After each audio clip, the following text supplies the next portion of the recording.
Hello, welcome, and thank you for joining me to make this Christmas sweater Christmas card. And I wanted to make several of these, so I thought I'd start with a stencil.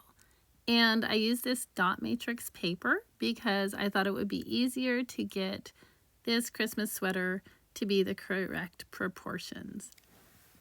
I have noticed in the past when I've made Christmas sweaters, it's hard to get them even on both sides. And although I didn't want it to be too square or too perfect, I wanted it to be fairly similar on both sides. So my little cheat hack was using that dot matrix paper.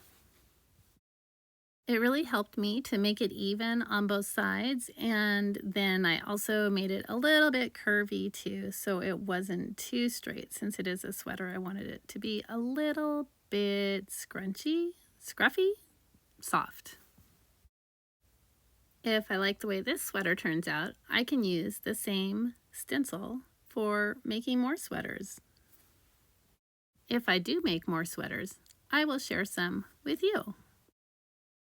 A while ago, I was really into making drawings using just one single line, and when I did, I made a sweater with Christmas trees with one line. So it was like a single line drawing.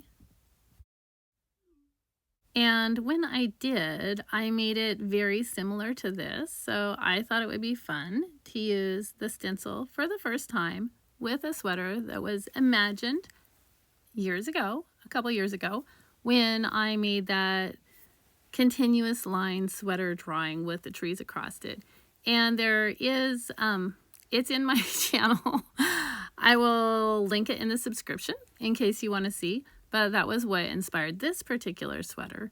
And I live in an area where it is very chilly in the winter, and we totally embrace the winter sweaters, the ugly sweaters, the Christmas sweaters, the festive sweaters, the silly sweaters, all of it. So anyway, here's what I made. I hope you enjoyed, and I hope that you have time for something fun and to wear a sweater that you love. See you next time.